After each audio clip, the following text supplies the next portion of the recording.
It's 5:30 p.m. We have a quorum here, so if you'd please stand and join us in the Pledge of Allegiance.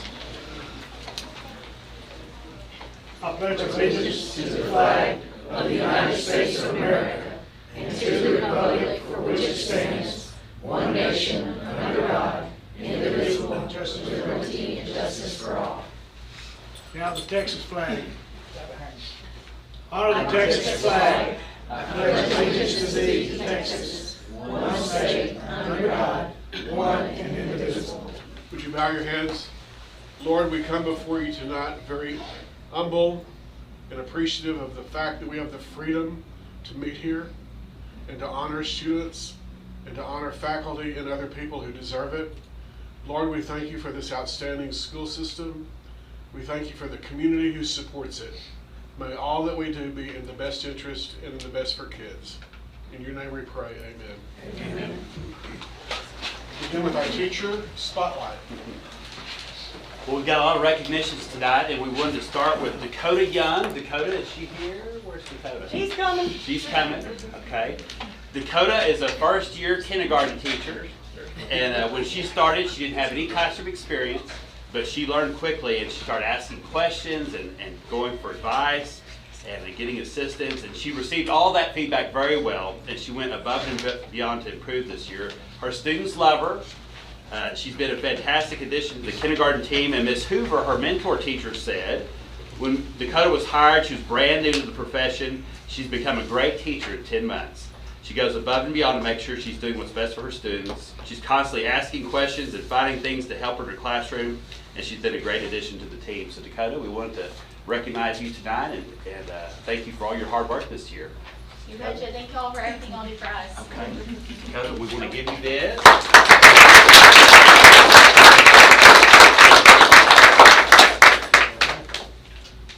One, two, one, two, one, two. Thank you. Congratulations. Thank you.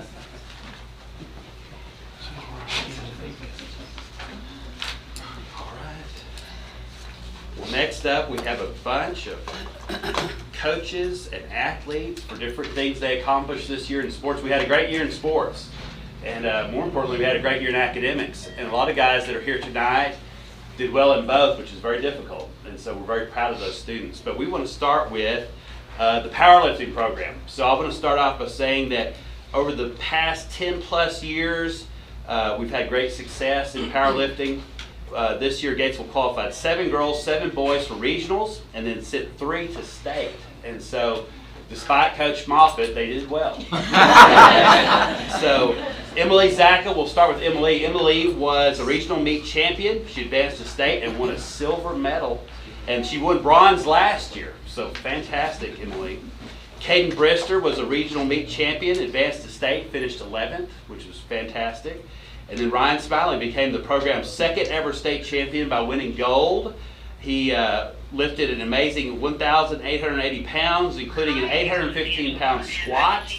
He was a silver medalist the previous year, and the last state champion we had was Chase McGee in 2014. So Ryan It was bronze last year. Bronze last year. I'm sorry, bronze. Yeah, I was trying to make it look better. But nonetheless, and then Jason Moffitt and Jacob Hunter, 2 outstanding coaches that are in that weight room with them morning, noon, and night. And those guys don't compete at this level by accident. They have to put in a lot of hard work and effort, and those guys give them the training and the skill they need to be successful. So guys, we thank y'all, and we're very proud of this program. Fantastic job, guys. So you guys.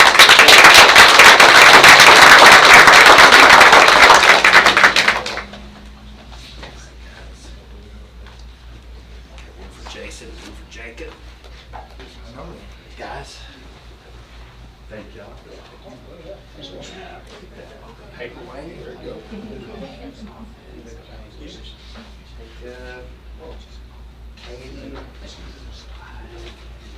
All right, you want to take a picture over here?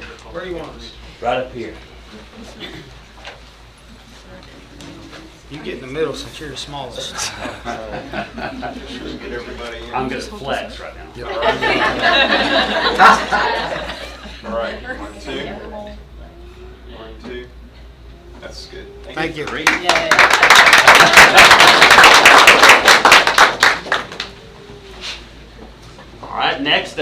very successful program, tennis.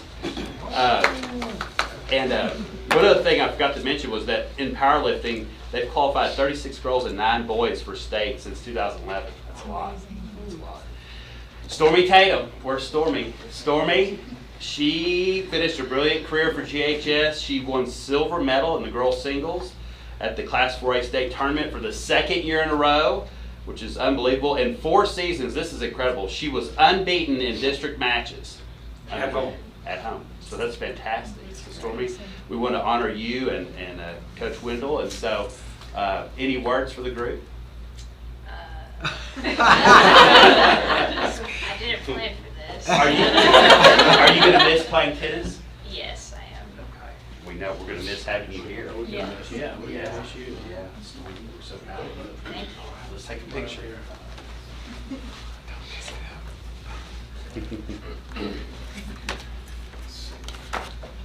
Look at it this way.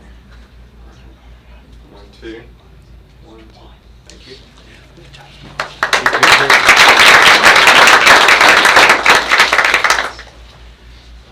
Okay, and then track, Vanya. Vanya here. Vanya is a freshman, just getting started in her athletic career at GHS, and she already was the district and area meet champion in the girls 3,200 meters. She finished 3rd at regional, and last week came in 8th at state. She was also a cross-country state meet individual qualifier in the fall. And so Vanya is doing great things, and we're sure excited about her next 3 years. We honored Coach Kelly last month, so she didn't get anything this month. So. Vanya, we're sure proud of you, and we're looking forward to what you have to do for us in the future. Congratulations. Hey, Paula, do you realize that she already has a school record in Yes. Again and mile- again and again. Yeah, so had her best time by 2 seconds at state, right? Yes. That's fantastic. Yeah. She can run 2 miles and when I can run 1. 1, 2. 1, 2. Thank you.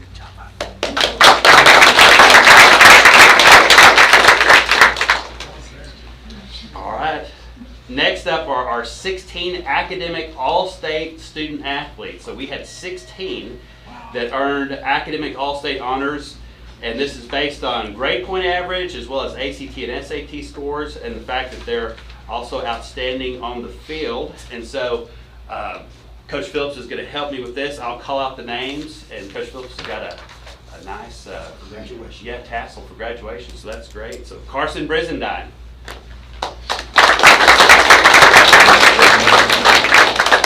Wesley Brown. Michaela Bryson. Brett Byler. Rachel Connor. Peyton Dooley. Kinsey Gardner. Jaden Gomez.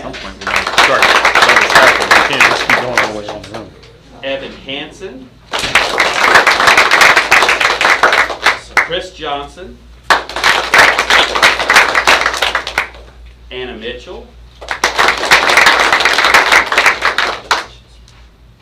Hayden Mooney. Julie Sun. Cooper Sutton. Stormy Tatum. And Tasha Toms. Ricky, did you want to go to any more specifics about these guys and what places they got or whatnot? Okay, so they, again, this is extremely difficult to do because you're outstanding in both academics and athletics.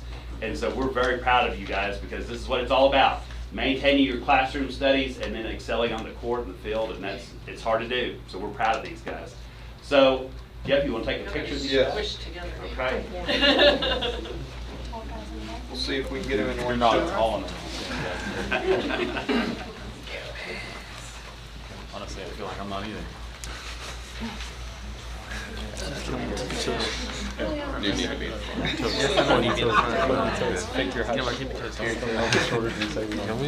I've got everything. Except for Mr. Pollard. All right. On 2, 1, 2, 1, 2. Get one more. 1, 2. Anybody else need to give one?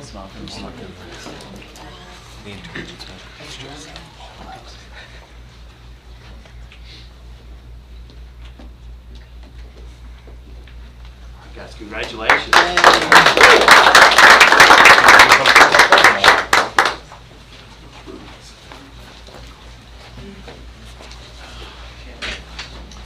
All right, we also have a couple of new coaches we want to introduce to you guys. Is Kim Chaffin here? Kim, come forward. I wanted all of our school board to put eyes on our new head girls basketball coach. So Kim is coming to us from Muleshoe. She has 12 years of head coaching experience. She's been at Muleshoe, Pampa, Petersburg. She's got lots of good playoff experiences under her helm as a coach, and she also has even some collegiate records still. Free throws, had assist, right? Did somebody pass you up on assist? Somebody passed me up. Oh, But Not bitter. You still got free throws. You're not bitter. Yeah. Not bitter. Yeah. So Kim has found a place to live here, and she already started. She started. What was your first day, Kim? The 12th. April 12th. Okay, April 12th. So we're sure glad to have Kim, and she's already got the girls working. So anyway, we're glad to We have have her. games tonight. That's right. Yeah. Thank you, Kim, for being here. Jose Aguirre. Jose's our new defensive coordinator.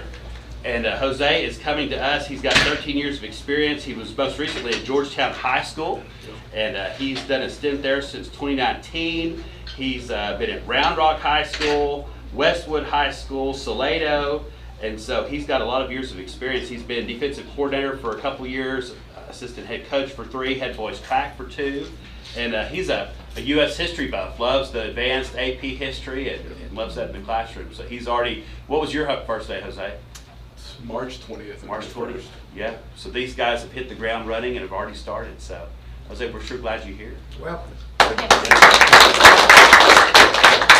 Joshua Hubick, we already had Joshua's wife, so we had to get Joshua too. Joshua, we're sure glad he's here. He was at Midway High School. He was assistant football, defensive line, head track coach. He was at Hallsville High School, which is 5A before that. And then he spent 8 years at Robinson. We won't hold that against him. And so he's been heavily involved in football and defense and track. And so we're sure glad he's here to help too. Joshua, when did you start? February 23rd, I think. And you're working in the same gym at times during the day with your wife, right? Yes. How's First that 2 working? hours of the day, it's working great. Good. I stay on one side, she stays on the other. It's awesome. It's like at the house. You're a smart man. Yeah. Well, Joshua, thanks for Thank y'all. Thank you. All right. I think, Ricky, is that all of our recognitions? Okay, guys, thank y'all for coming. You can stay, but you don't have to. So this might be your time to exit.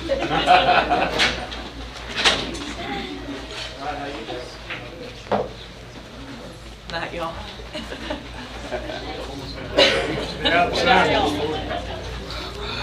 We'll see y'all later.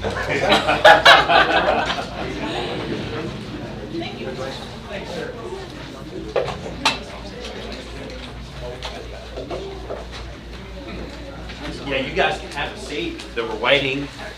You got the-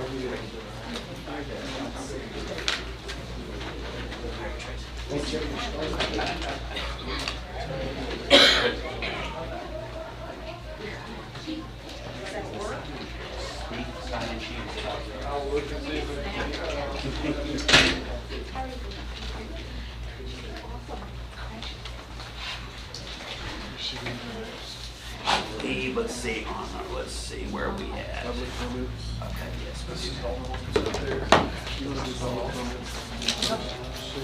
I think.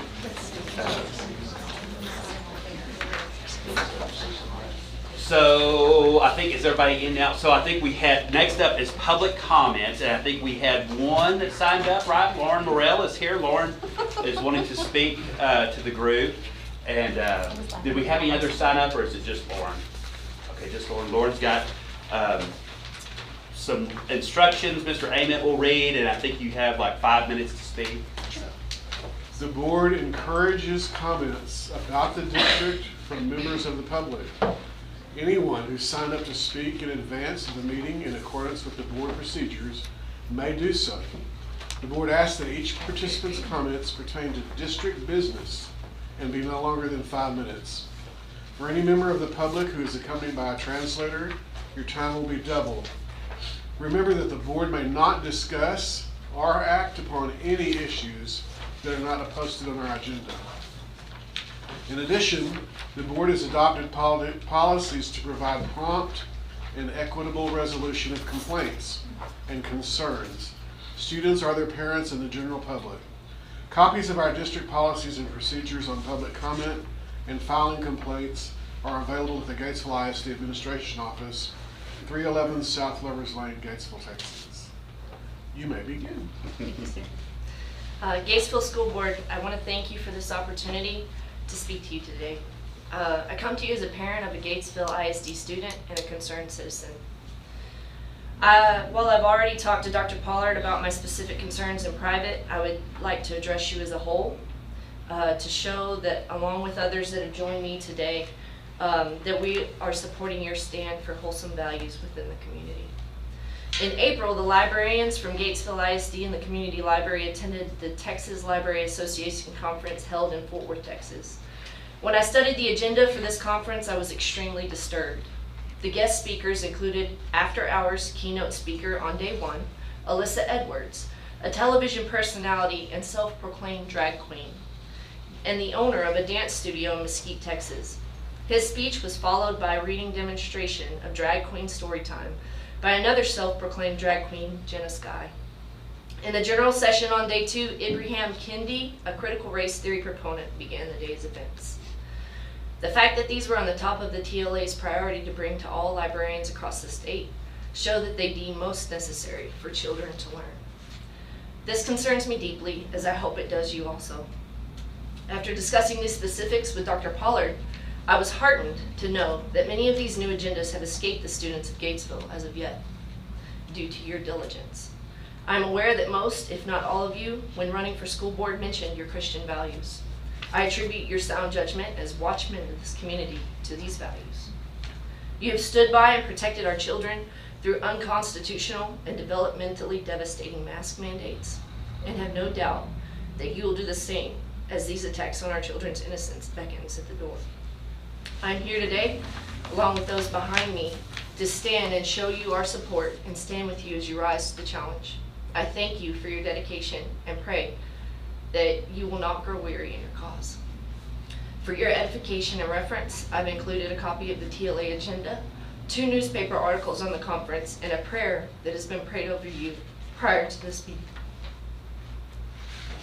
Thank you for allowing me this time to speak with you today. And with that, I yield. Thank you. Thank you. There being no other public comments, we'll go to the consent agenda, which is minutes of April 4th, training meeting, minutes of April 18th, regular meeting, financial statements as of April 30th, bills and payrolls for April, budget amendments, year-to-date amendments to fund balance, high school renovation financial update, vital signs report, food service reports. Does anybody have any of those that you'd like to pull and discuss before we agree to accept them? Do I hear a motion to accept the consent agenda? Okay, we have one and a second. Any other further discussion? All in favor? And no one's opposed, so that's unanimous. Did you get those, Shonda? Yeah, who made the first motion? Okay. Jimmy Ferguson. Oh. And seconded by Charlie. Sorry. Dr. Sanderson will now talk to us about partnership with National Fleet Tracking. How are y'all this evening? We're good. Is it hot enough for you? I was in here. I gotta see here. Maybe I should put my glasses on to see I have two back to back. So I just want to give you some information about our partnership with National Fleet Tracking, and it's commonly called BusView, and that's what you'll probably hear me refer to it most often. But in reality, it's three platforms. It's BusView, it's Student View, and it's Parent View.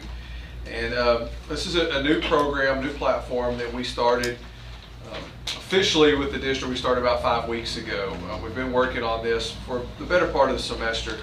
And this program enables us to monitor bus metrics, including location, speed, stops, idle time, mileage, all in real time via viewable maps. And then Student View allows us to monitor students. And what I mean by monitor students is we're monitoring them scanning off the bus and on the bus. And so that's the limiting of our monitoring, but that's very crucial to us as a transportation department, because every time a student gets on the bus and scans their ID, or they get off the bus and scans their ID, it's marked on a map in real time. It provides us a date and a time and a location, which is vital to the safety of our students, getting them to the right location and knowing that they got there safely. And then Parent View works with all of this data to enable parents to see the detail for their kids. There's a special code that you have to use to sign up for your kid. You can't sign up for any student in the school. And this provides a great peace of mind for the students. Parents can even set perimeters, alerts, so that it tells them the bus is within so many miles of their house. You give them a little heads up, hey, the bus is coming. And it's really a great program. We're excited to have it. It's another step in providing the safety for our students that ride buses for the school district. And we have about 1,000 unique riders. Not all 1,000 of them ride every day, but we do have about 1,000 unique riders. More riders in the afternoon than in the mornings. I did notice that with this system, and just looking in some things that you can see. And then as of right now, as of when I submitted this proposal or this information item, we had 55 parents signed up for the app to monitor.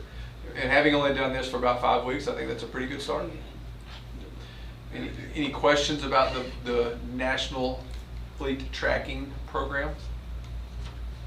In a more and more dangerous world, this sure is a good thing, because you can track, when they get on the bus, get off the bus, and it's a good deal. At least it gives us the last bit of knowledge if they ever went missing or something. We can tell the parent, well, they got off at this time at this bus stop, and so it's really helpful. And just on the administrator side, and listening to the radios every afternoon, and we don't hear anymore, bus 15, did Jimmy get on your bus? Did Johnny get on your bus? We don't hear that anymore, so it's even just in that little piece of it has helped. So are most school districts doing this? A lot of school districts do. It's just I catching can't say on. most, but a lot do. This company's out of Glenrose, and they're a fairly new company. Been in business less than 5 years, and so It's a they're great growing idea. rapidly. And how are we going to push for more parents to Information learn? campaigns. We really use this 5 weeks to just test it and get our we've run into some bumps in the roads, and it allows us to overcome those things. And next year, every student in the district will get an ID next year, and that's how the system works. The students get an ID, and it's got a chip in it, and they scan on and off. And every student in the district will get an ID next year, and there'll be just more information about getting that word out to parents on how to sign up and what you can get from it. Does that take the place of that massive bus list fiasco that we used to? Well, we're hoping so, but we're not there yet. We're not there yet, but we're hoping that will take place, the place of that. As a former bus driver, and you can say you were too, I'm sure. Sounds great. Yeah. Sounds Yeah. safe and great. There have been some growing pains just learning the system and getting kids used to the habit of bringing their ID, but we've started it with 5 weeks ago on purpose so that we can start next year full swing, and it's been good. I think there's been a lot of positive feedback from it. Thanks. Okay, you're up again for testing. Adopt a school. Oh, adopt a school. Okay. We're testing. I can report on some. I'm just winging that one. I don't have information out of that one. You're the director of testing. I am Report the on director of testing. Well, we finished testing. I can tell you that much. We had a successful season. We'll get some All right. results soon, we hope. Adopt a school. And again, this is just an information item to give you kind of an update on what's happening in the schools. And every year we partner with various units through the 3 Corps Commanding Generals Adopt a School program. And the intent of this program is to contribute military resources and services to schools in order to nurture the intellectual, emotional, social, and physical growth of children in the greater Fort Hood area. And the school liaison officer, Ms. Tina Smith, is here with us just a visitor. And welcome to being here. Thank you for being here tonight. And the pandemic has made it challenging to have activities across the board at every campus, but the processes are improving. And this year we did intermediate, had some soldiers at the fall festival. We have a color guard at all of our football games, home football games, and the graduation. There have been some other events. I just included those 2 on there. But just want to give you an update that we do participate in that. And it's a great program for our schools and our campuses. And any questions about the Adopt a School program? Thank you for being here tonight. All right. Thanks, Ian. So that's my information. Daryl Frazier, Frazier. property tax. Daryl, you're up. Good evening, board. Bring us good news. Good news, bad news, I guess, here. The good news is your net worth should be growing because your property values are going up pretty significantly, actually, from last year. Total for the school district is over 150 million increase in taxable values, which is a 17% increase. The estimated impact on the tax levy and the little board sheet that I have for you in the board book. This was before the release by TEA of the compressed rates for next year. At the time I prepared this for you, they had not released those yet. They have now released them. And they're actually reflected on this chart right here. Toward the, on the very far left, and it's going to be number 17, row 17. So that right there is our projected compressed tax rate with a little increase that I'll go over here shortly, which is still down about a penny from last year. And then we're projecting a half-penny decrease in the INS rate.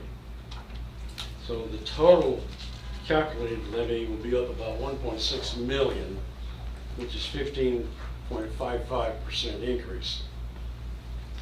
Now, as you know, the way that the school district is funded by the state, we're on a kind of our formula basis. Take a look at your enrollment and they figure out how much money you need to educate those kiddos. They come up with a price tag, and then they deduct the local taxes, and then they pay the rest. So when local taxes go up, the state revenues go down. So even though the taxes are going up, it's not going to affect positively for the district, because we'll get an equal reduction in our state funding that will match the increase in local taxation. So the net effect on the school district would be no net gain or loss. I mentioned in here in the board packet that I think the end result of the COVID on us as a school district was a pretty good hit financially, which is the basis of the enrollment drop and the attendance drop, going from about 95% down to 90% on the attendance. And we're only paid if the kiddos are here in school. So we might want to take this up with the legislature next year when they meet again, because there's a lot of problems with this attendance funding. And I understand from a lot of people that are talking about this that we may never see 95, 96% again, like we were used to in terms of attendance. And if that be the case, then that means a permanent reduction in state funding, unless they come up with some other way of doing the state funding. But as you know, we were facing about a $2 million deficit for this year until the governor instituted the whole harmless for the rest of the school year through at least the fifth 6 weeks. And that dropped it down to $1 million. So we're still facing about $1 million shortfall this fiscal year, which they're paying it to us, so it's inflating. If you look at the vital signs, that's inflating your cash balance when you look at that cash balance, be mindful that we probably have at least $1 million in there that's going to have to be paid back to the state.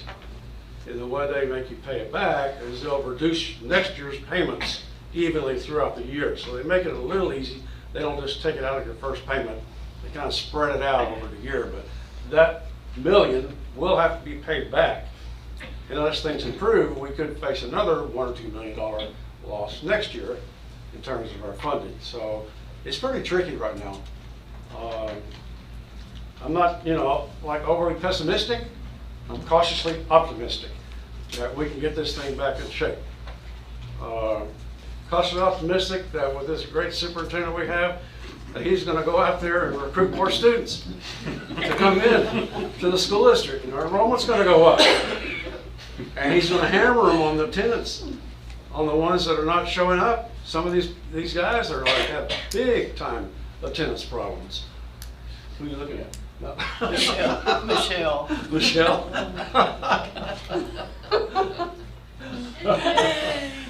So, we need to get that attendance back up.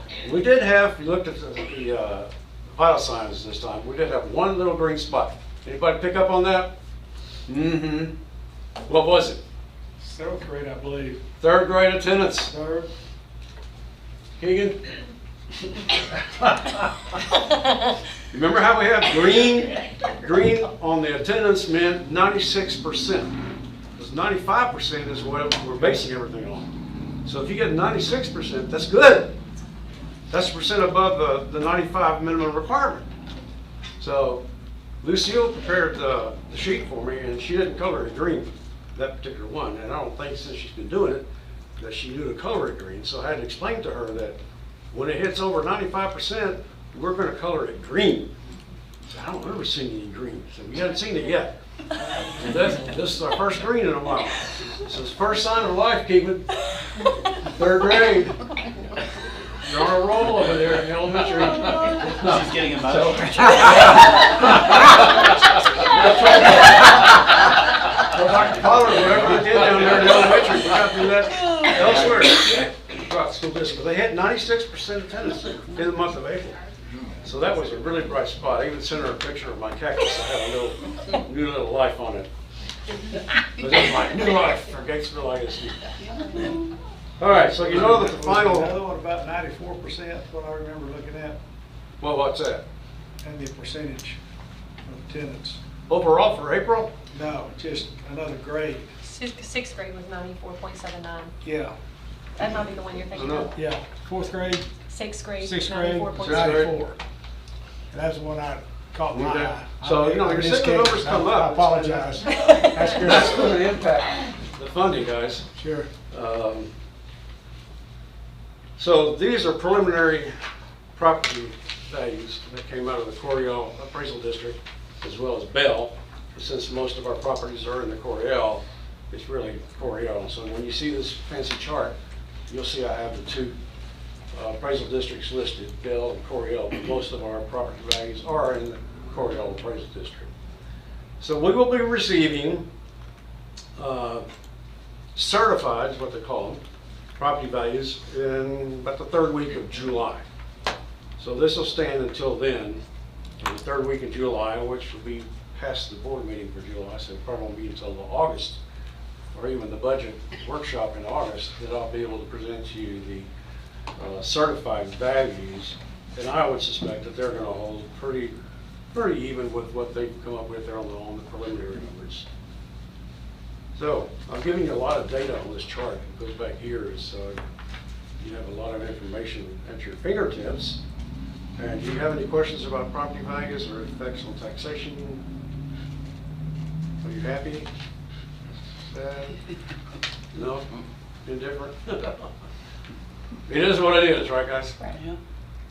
And you know that if the local district didn't do their job on the property values, the controller's going to come back behind their back and slap them. So it's like, the states are looking out over their shoulder and making sure that they put these kind of rates in. So it's not just here, it's pretty much statewide. That is. All right, I think I have another item. This is Information only.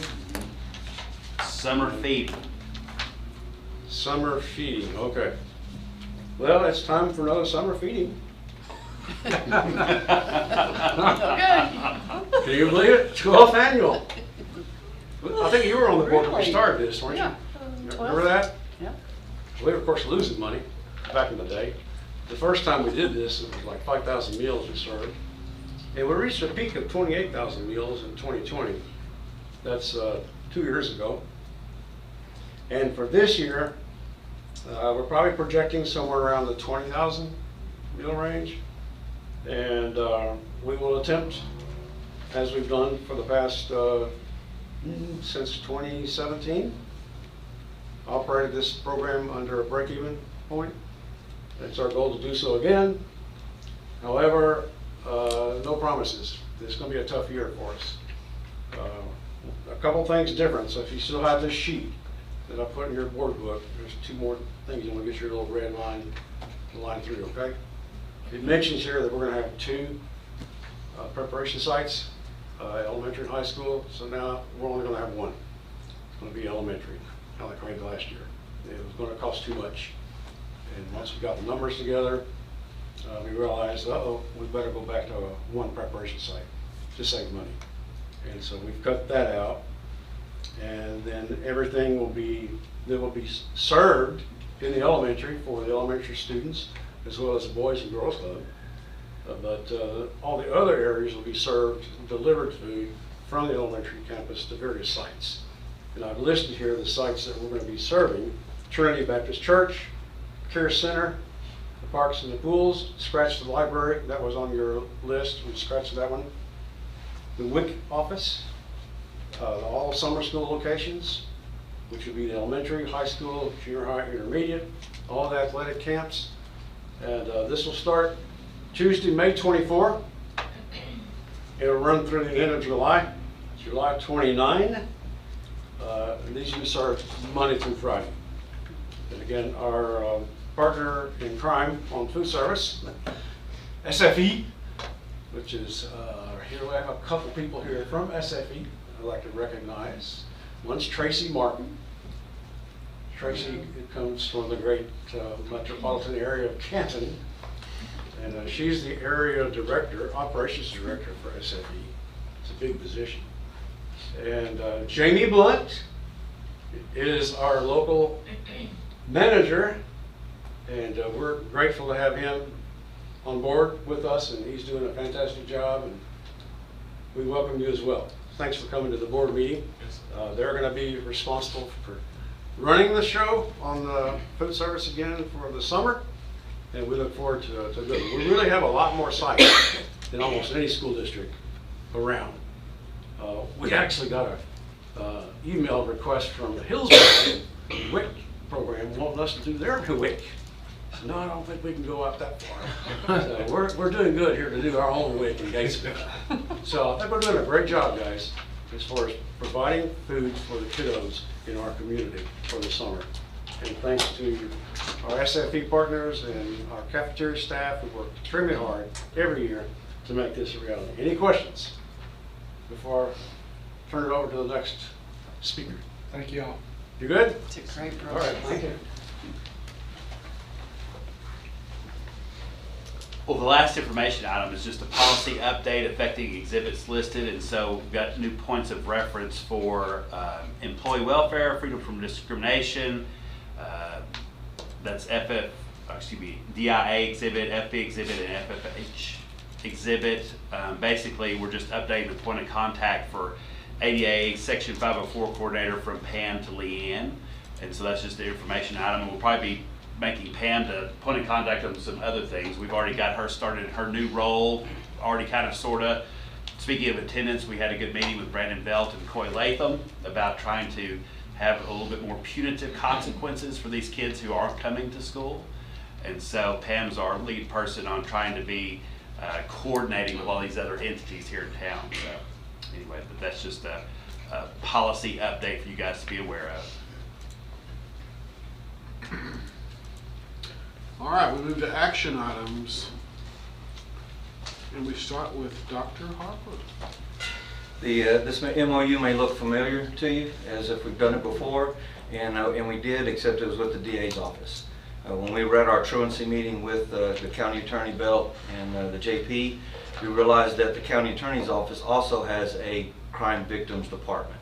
They're funded separately, they deal with a different level of court, and so we don't want to leave anybody out. When you know better, you have to do better. And so this is what this MOU does, empowers us to, or authorizes us to enter into a partnership with the County Attorney's Office and their crimes victim department. And so it's going to be the same type where Pam's going to be the liaison for the court-related, children liaison, and all that still stays the same. It's just doing it with a different entity, outside entity. And we had our first meeting with the DA's office, and the question was asked, are they as excited as we are about the new partnership? And they are. They're extremely excited. At the meeting that we had about truancy, Belt was the one that brought it up and said, what about us? They want to be a part of it too. And I just didn't realize that they had a crimes victim department like they did at the DA's office. So all that just kind of worked together, and now we'll have a larger partnership and more resources. And so the recommendation is to, let me read it officially, is for the board to approve this MOU as presented and authorize the superintendent to enter into this agreement between Gatesville ISD and our county attorney's office. Do I hear a motion? I'll make a motion. Mary Ann? Yes. And Jimmy seconds. Any further discussion? All in agreement? And it's unanimous. Thank you. Michelle Martin. Department of State Health Services. Yes. Well, the good news is I'm not asking for any money. That's real good. Isn't that good? It's a change. It is, isn't it? Okay. The reason I'm here is some of you may remember several years ago we had the SMILES program come to the lower campuses. That was the dental program where they came and they would do x-rays, do small oral health cleaning, and then they would do sealants and fluoride. Same thing. This is just updated. It will start this year, continue through August 2026. It's through the Texas Department of Health, and I just need your approval for it. Michelle has a real heart for kids, especially kids that are disadvantaged and need help like this. And so she saw this and wanted to get it approved. And they said, sure, go for it. And I said, okay, you asked for it. Here we go. So, would you like me to read the official? It says, presented in your board packet is a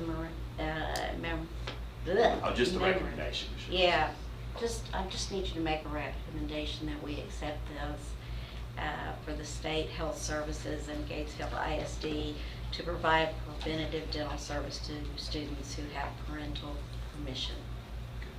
I'll make a motion. We have a motion from Mary Ann and a second from Calvin. Any further questions or discussion? Thanks. All in favor?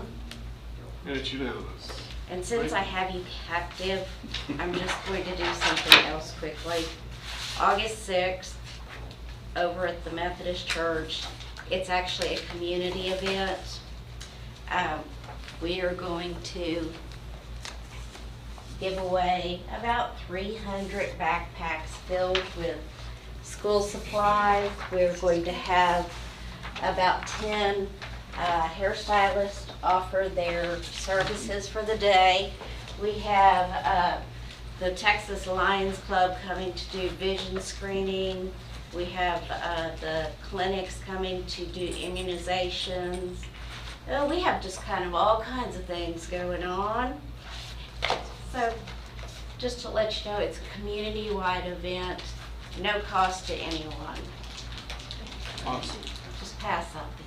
Yeah. Do you have any questions? Thank you for your work. Thanks, Michelle. Michelle. Thanks for letting me be here. All right, back to Daryl. Health insurance program. Okay, Michelle, we expect some great things.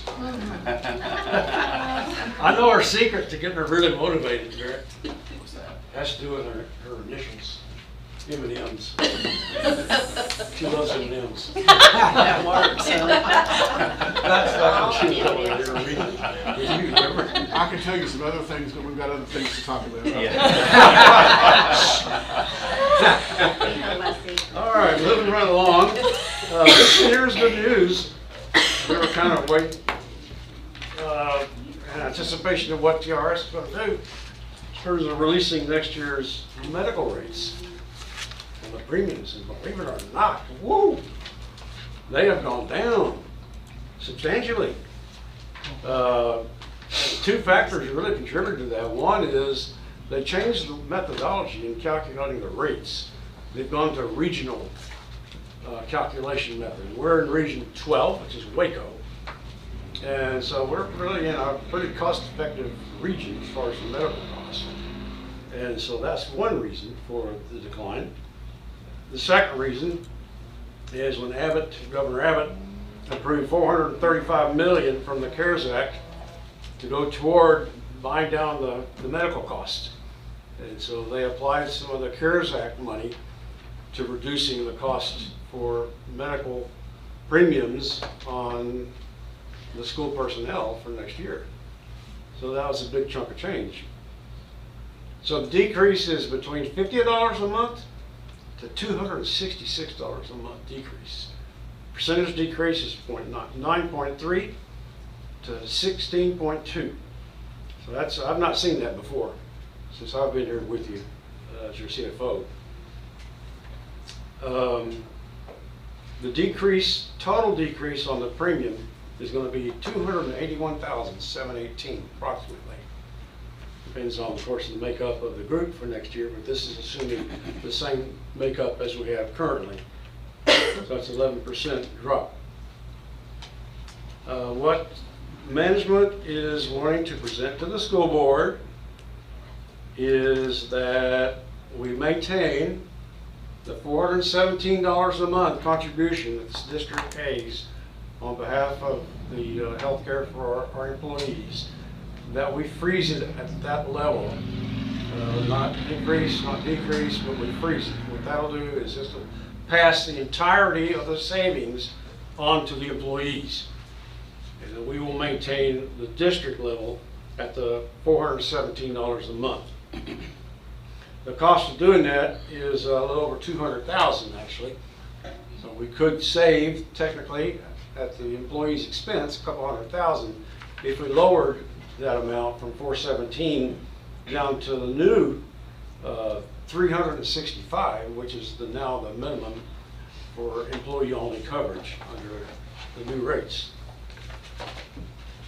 So this is our recommendation to you.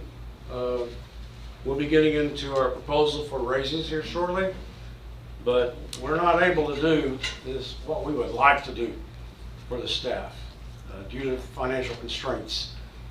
This is one way that would improve their compensation package, and the gap, I'm sure, eventually, probably not too far in the future, will get eaten up with future increases in medical costs, because who knows, if they don't put the additional $435 million the following year, it's going to go up anyway just because of that.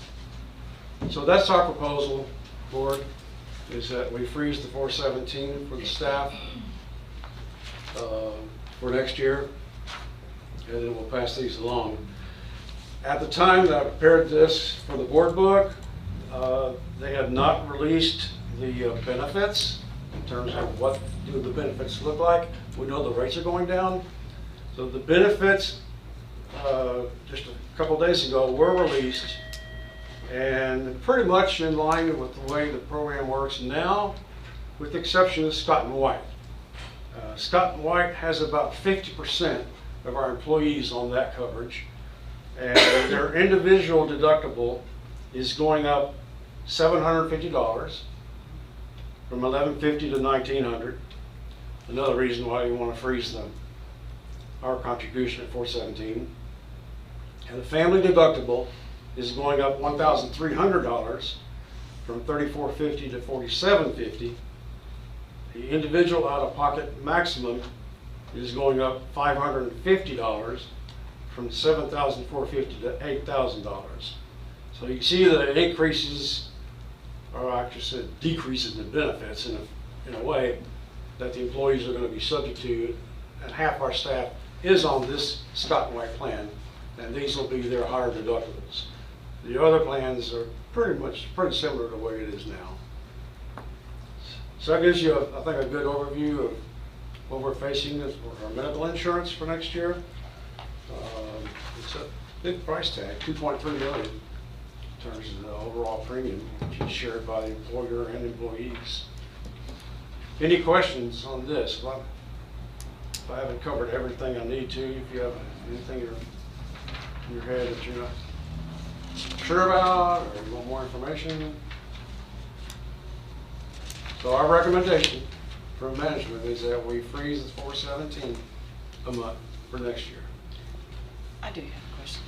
Did you say that the CARES Act effect is just this year? The CARES Act effect is just for this year? Apparently, I think so. Okay. So next year it'll... Yeah. Okay. Yeah, that's one reason why there's a big decrease. Right. Because they pumped That money is the decrease, into but from the it's CARES not, Act. it's not a decrease, or we don't know what next year. Yeah. So will next year Of course, increase? I would say it looks like it will probably. But the CARES Act won't be there next year. Probably not. Probably not. Probably not. But you never know what Congress might do, right? They love to spend money. Okay. Do I hear a motion to accept Daryl's recommendation? Jimmy? A second? I'll second it. And do I hear any discussion? All in favor? All right, you got a unanimous vote. Thank you so much Thank you, sir. for doing that for our Food staff. service management. Okay, that's item D. All right, so each year we renew our food service contract. We last year went with Southwest Food Service Excellence. So we're just wrapping up our first year with that organization. As I indicated, Tracy Markham, Director of Area Operations, is here tonight, and so is Jamie Blunt, our General Manager here at Gatesville ISD. We had to submit our renewal package for the Food Service Management Company for fiscal year 23.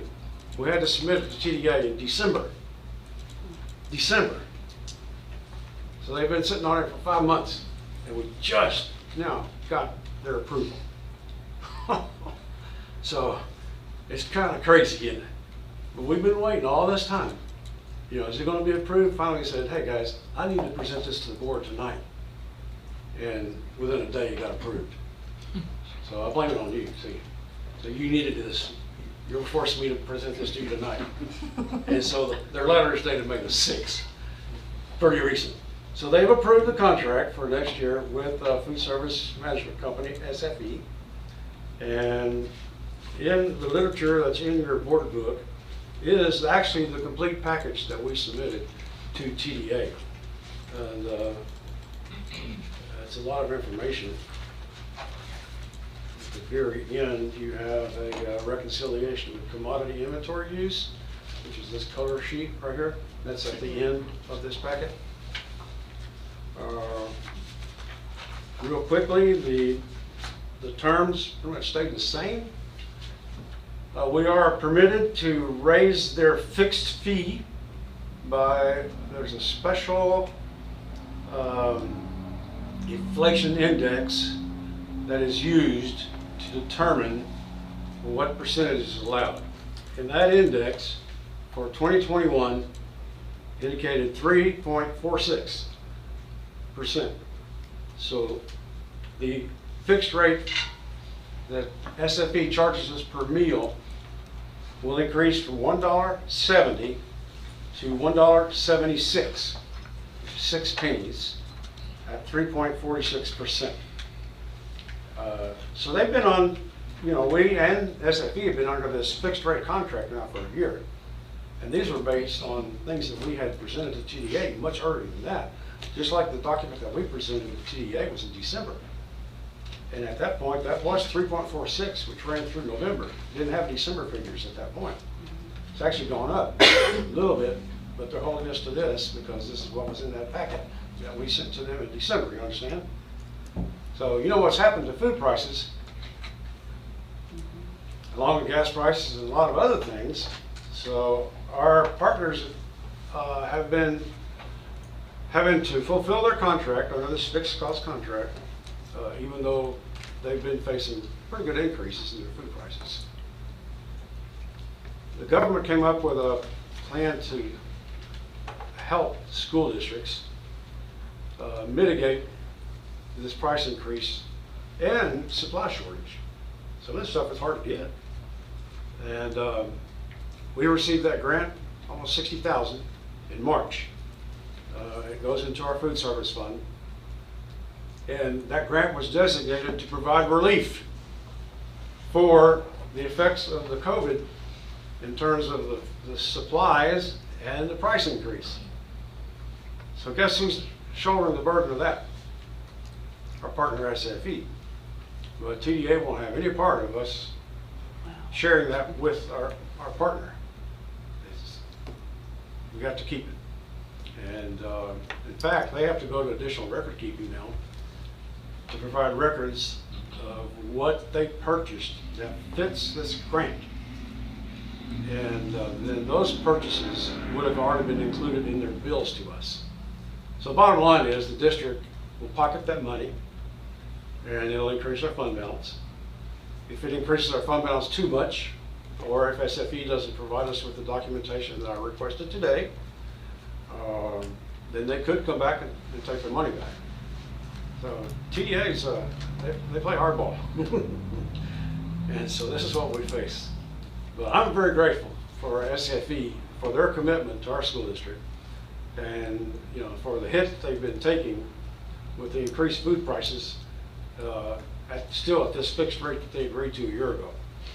And next year's rate will only go up 3.46%. So that is it in a nutshell. So I'm presenting on behalf of management the contract to you for next year, our food service management company, and would like for your approval so that we can sign this and get this executed. Principals, are you all satisfied with the food kids are eating? Are they enjoying it? Is it good stuff? You're not throwing 90% of it away? They're eating it? Yeah, chicken and all. Mac and cheese, nacho stuff, I like that. Yeah, the kids like it. And the staff is personable and helpful. That's good. We have Did you get the monthly reports? Yes. In your board book as far as the participation and productivity, that we're basically at an all-time high in terms of participation and productivity. So I think the program itself is operating better than it has ever operated, and we stand to make a good profit this fiscal year, which will be our first for us. Jamie and Tracy have been very good to work with. One thing that we're looking at is, I guess, the free meals for everyone. At this point, the trajectory is for that to go away. And so that's another one of those federal things that probably will, unless they swoop in, will go away next year. Is that kind of a COVID thing? It was part of, I think, a lot of that relief package that was billions, if not trillions, from the federal government. So. That's true. All right, we're voting on. I'm sorry, can I add something? Yes, sir. So we had, since my time being here, we had our first event. We called it Eat the Alphabet at the elementary school. And we had 3 different fruits. We had papaya, dragon fruit, and... Oh no. Help me out. I can't remember. And it was one more vegetable. But the event turned out so wonderful. And now every time I go into the elementary and the kids recognize me, I love the dragon fruit. Because a lot of them never had it, never seen it. And this is something that we're gonna try to present to every campus on a monthly, 3-month basis, just to get them engaged with the food service program here. So we are looking forward to doing more exciting things in the new year. Thank you. Anyone else? We have a motion to approve the contract. Do I hear yes? We have a motion from Calvin. Second? Charlie. And all in favor? And it's unanimous. Okay, thank you, Mr. Ward. We have a great Hey, staff, we Scales. have a great cafeteria staff, wonderful managers, doing a fantastic job. And I know they appreciate your vote of support, so as well as our SFE partners. Ready for the next one? It's the big one, Daryl. Dun, dun, dun, dun. All right, so this is the one we lose a lot of sleep. I probably lost a lot of sleep over the other one too, to be honest with you. That TDA, taking 5 months to give us an answer on that contract. So, we do a lot of study and a lot of research when it comes to compensation for our staff. We study information that's available to us from the TASB organization that conducts surveys. We have what we call cohort groups, about 40 school districts that we look at and compare what we do versus what they're doing. All of our positions, there's over 100 positions that we look at. We compare, what we're paying versus market. Most of the salary scales, and there's 4 salary scales that we're going to ask you to approve tonight. One, of course, is the teacher, and that's where it starts, the teacher scale. And that's pretty much governed by the state because they have the minimum state standards that they expect you to at least pay this much per steps. But their steps go from 0 to 20 in terms of the state minimum, and ours goes all the way to 30. So on the state minimum, after 20, they're not providing anything, any guidance whatsoever. So ours continues on through steps 30. And so we take a look, because theirs is not a straight line in terms of their minimum scale, it kind of waves. And so the incremental increases each year depends on the step, the different level of step. They're not the same. So you can't really compare the amount of the increment increase or the percentage because it's very difficult. You can kind of come up with overalls and then go back and look at like the least to the most and make sure that everything is reasonable and fits and takes care of our staff. And we've done that homework and we've looked at those. Well, we hesitated throwing out a percentage because as soon as you throw out a percentage, every individual is going to be looking at the percentage versus what they're getting. And again, the scale is not even. There's more growth in some areas and in certain steps than others. So what we've done is we've done 4 things that we're recommending to you tonight. The first one is management determined that we can increase the teacher scale by $1,000 across the board from steps 0 to 30. So everybody on the teacher scale will get a $1,000 increase. And due to budgetary constraints, we didn't feel like this year we could address that curve. You've seen my big curve and where we're kind of flat. A lot of school districts are front loading the early years. We just are not going to be able this year to attack that issue. We did last year, because we added $1,000 last year from step 0 to 20, and reducing it, starting with 11, step 11 to 19, by $100 a year. So it was 1,000 straight across step 0 to 10, and then another, it kind of went down to year 19. So we took first step to address that front load issue this past year. Next year, we'll have to give that a rest and wait for a better time before we can attack that again. So the number 2 thing we've done is we have adjusted all of the professional and paraprofessional scales, because those scales are actually linked to the teacher scale.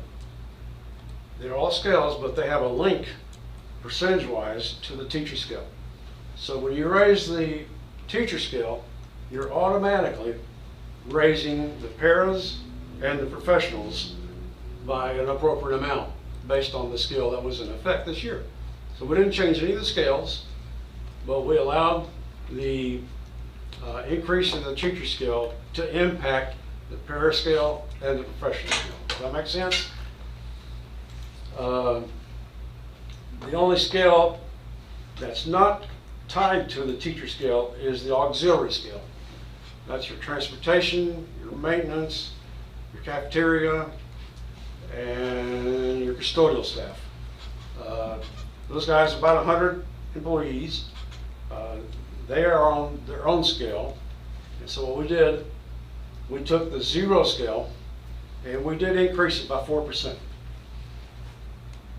All of them, all the auxiliary scales at level 0 went up 4%. Of course, they already have automatic increases built into their scale.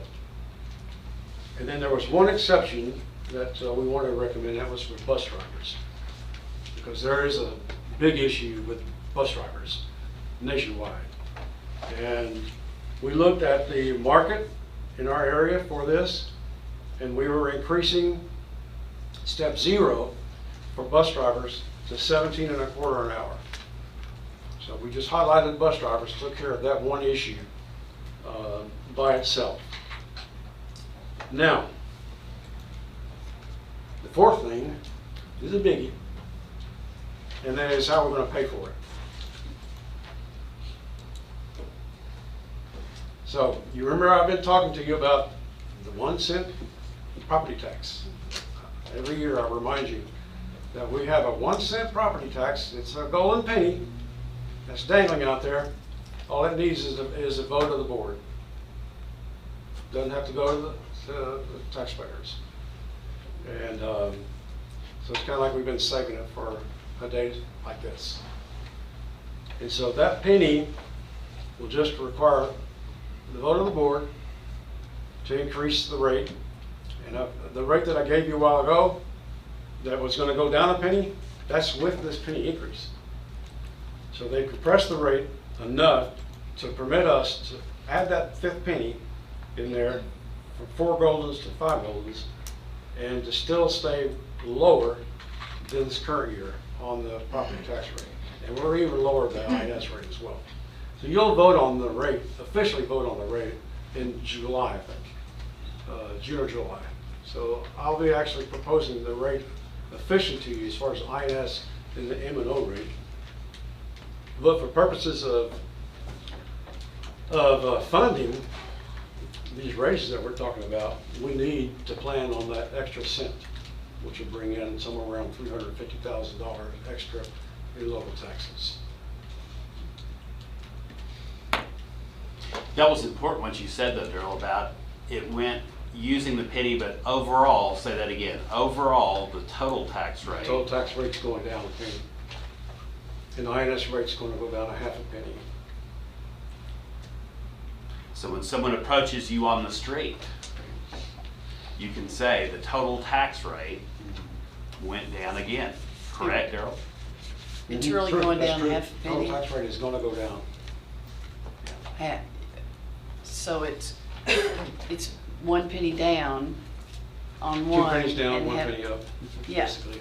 So it's still lower. It's like still you said. going to be less. How much was the bus drivers getting?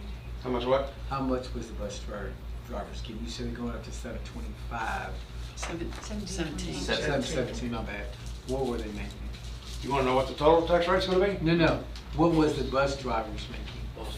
4% less What than was that. step 0 for a bus driver? I'm hard of hearing. Whatever 4% less than 1725 was probably. Bus driver salary, or hourly 85, I think. buses, bus drivers. Oh, the percentage on the bus drivers? the rate. I think it was 14 something. So it's gone up. But I don't like to emphasize percentages. Because once you let the percentages out, that's everybody wants to focus on percentage. And then they'll say, why do they get that much percent? But bus drivers is a special, unique situation, guys. And we gotta have them. And they're hard to get. And we looked at the market. And again, it wasn't like we were not out there, ahead of the market at all. We're just maintaining with market conditions. Yes, ma'am. On the paraprofessional pay scale, what are the years under minimum and midpoint and maximum, or how is that determined? The minimum is 0, step 0. Right. The maximum is step 30. Okay. And the median is halfway in between. Okay. But That makes sense? they're set. They're set. They don't have steps. Are you saying there's Well, no, they're on their own step. Everybody's right. on a different step. So a person who's an aide and they're just starting would make the same for 10 years, 12? You're looking at the paras? Yeah. No, Marianne, they all have They're a all different gonna- scale. So like a behavior aid has a scale, a Okay. library, well, that's not gonna say, a PE aid has a scale. Mhm. All those have different scales. At each step, when I go from step 1 to 2, 2 to 3, it goes up a little bit. They do have steps. Yes. Okay. Yeah, they do. All of these here each have their own scales. Okay. And each scale has 0 to 30. It just looked funny to me right there. It's a lot of the numbers. way it- Yeah. Okay. That's a good question. So your talking points are in this box right here. The $1,000 plus your step for professionals. Paras are getting a boost too. Auxiliaries getting a boost. Auxiliary is the only one that you can really kind of give a percentage. You can say it's basically 4% for those guys.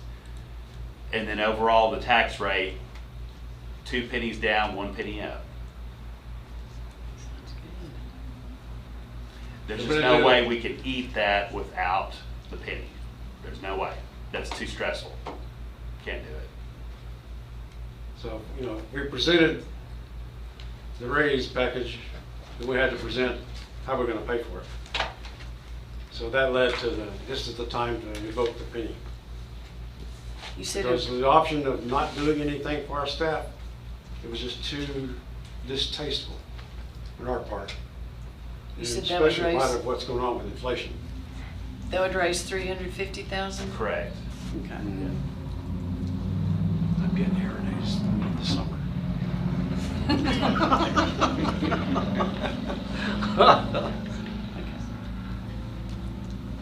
Any questions? No? Do I hear a motion to accept the pay scale for auxiliary, paraprofessional, and professional? Okay, we got one, Jimmy. I'll say it. Mr. Alderson seconds it. Any more discussion? Are we voting on the whole thing or The we whole doing each thing. one? So just for clarity, all Yeah. 4 is Yeah. what you're voting on. Right. Okay. Any other questions? All in favor? Anybody opposed? And it's unanimous. Praise the Lord. Thank you. Pass the ammunition. I'm sorry. I get carried away sometimes. That's all right.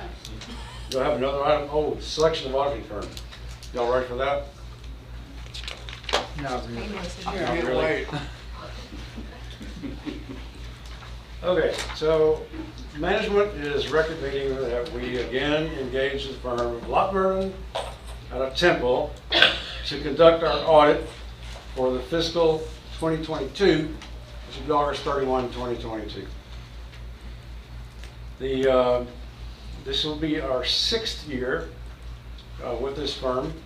The last time we made a selection in 2017, we had determined that we would at least want to do a 5-year commitment with our auditing firm, which we've already completed. So we thought about it, be going out for bids, but now we're thinking about like next year. Right now, we're bidding our property and casualty insurance, which is taking quite a bit of time to do.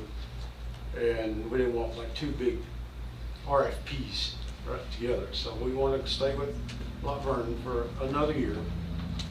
Their fee is going up $3,500 from $24,000 to $27,500, but the $24,000 was really based on the commitment they made 5 years ago. And I know their workload has increased due just to various governmental regulations that they have forced upon auditors. And besides that, you know, with the additional like stimulus fund, I mean, not stimulus funds, but CARES Act funds and ESSER funds, all these things make their auditing procedures more difficult. So I have no problem with their $27,500, which is their estimate for next year. And we wholeheartedly recommend Lot Vernon to you for another year. Any other Their questions? date letter is here, included in your packet that you can read. We have a proposal to accept Lot Vernon. Do I hear a motion? Mary Ann, a second. Charlie? Any more discussion? All in favor? Okay. Thank you, Board. Workshop. Budget workshop. This is Calvin's favorite. Right, Calvin? He can't wait for a budget workshop. All right, so we're here to set the date for the budget workshop. And we're requesting that we set aside Monday, 5:30 on August 8th, which is the week before your regular board meeting, to do the workshop.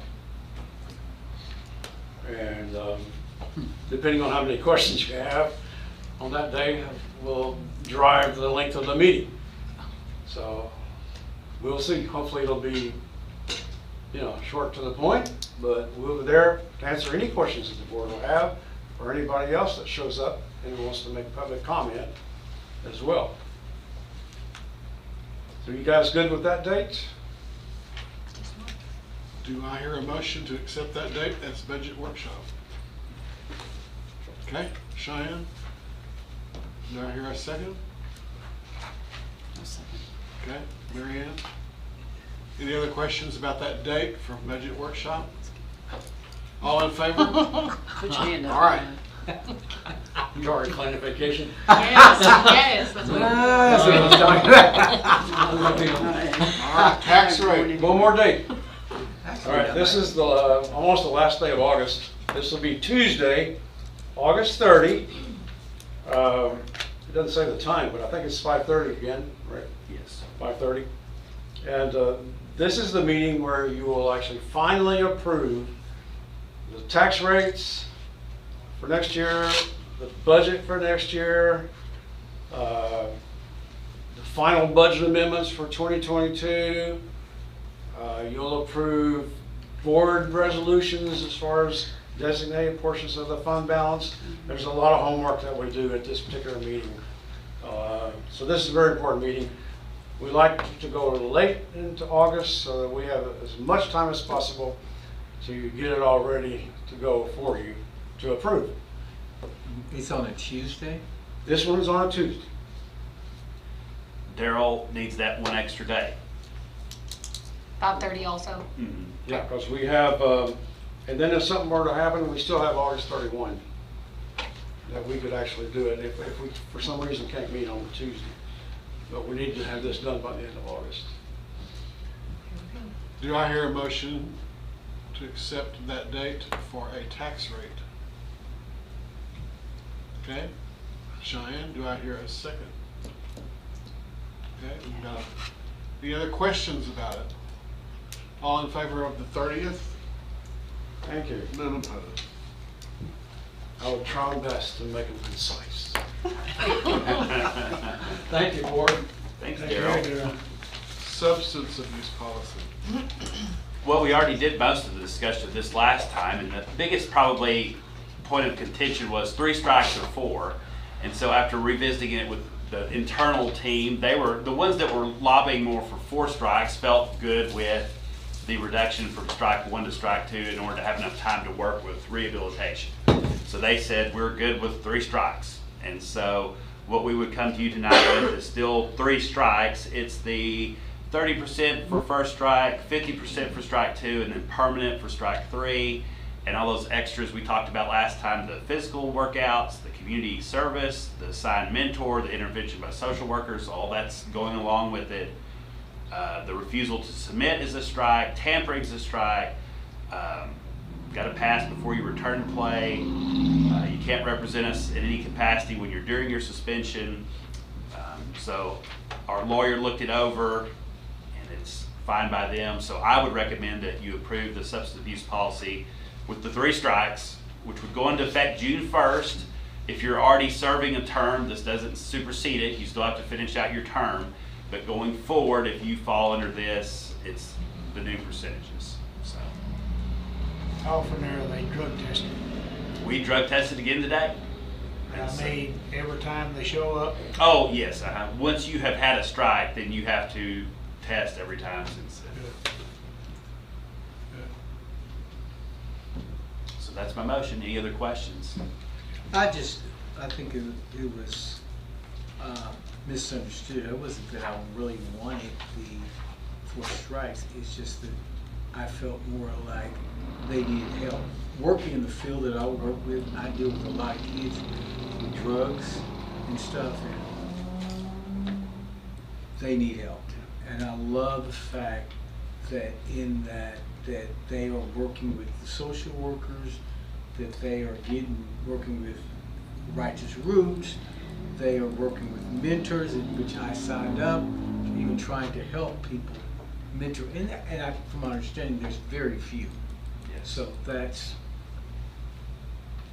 my biggest thing, especially going from that 1 year. I just felt like that 1 year was way too long, because in that 1 year they can do anything they want. They come back, we're fine. They need that help, so I like the way they did that. Any further discussion on the substance abuse policy? Do I hear a motion that we accept the substance abuse policy?